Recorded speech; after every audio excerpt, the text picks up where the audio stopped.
join us in a few minutes.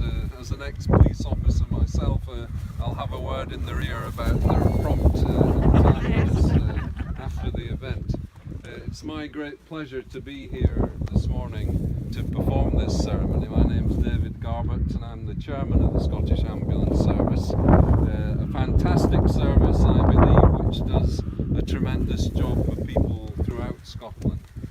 And it's a great pleasure to be here to perform this opening ceremony for our helicopter landing site here at Cumbrae.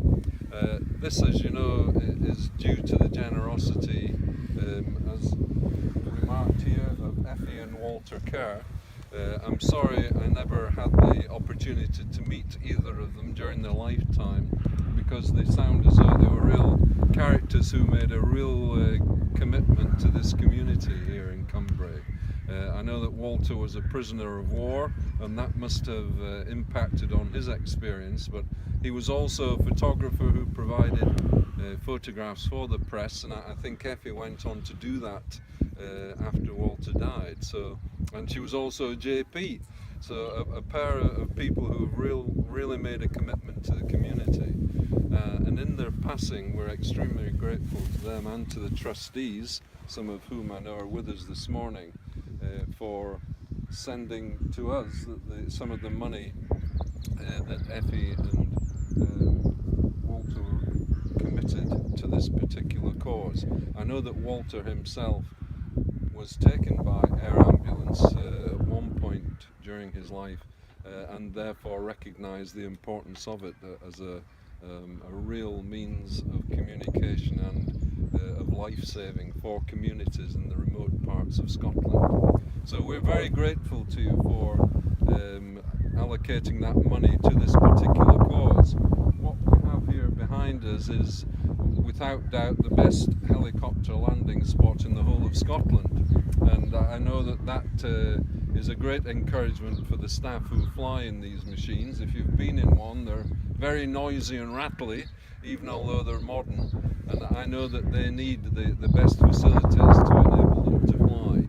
We are moving to a position where we can fly at night with these aircraft now as well, with night vision equipment, and that will enable us to extend the amount of time that we can be giving to communities. And I think that's very important in Scotland because of our geography and all of the different islands that we have.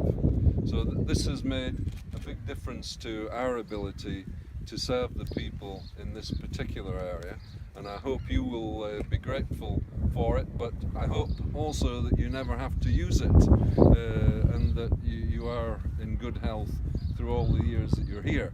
I'm sure the weather's like this all the time, because when I came this morning I thought, what a wonderful place to stay, with all the views round about, and Arran with the snow on it this morning. So a fantastic place to be, and I think you all need that reassurance that the services that you need and deserve are readily available to you. And I know that that's what we plan with the provision of this sort of equipment here. This is also one of the sites where we can automatically turn on the landing lights, and that's another major thing. It seems simple, but the fact that we're able to turn them on from the helicopter as it's approaching also makes a significant difference, because otherwise we're relying on people coming in locally, and I know our colleagues in the Coast Guard have done that for us for some considerable time, and we're grateful to them for that and the other places that they do still provide the lighting for us. And the fire service also are colleagues who help us with that in other parts of Scotland. But to have these automated facilities, I think, is a tremendous asset to us. And so I'm very proud and pleased to be able to formally open the landing site for the use of the helicopters of the future, and I hope you'll join me in a round of applause in thanking the trustees and both Effie and Walter for their commitment to this particular cause and to the ambulance service. Thank you.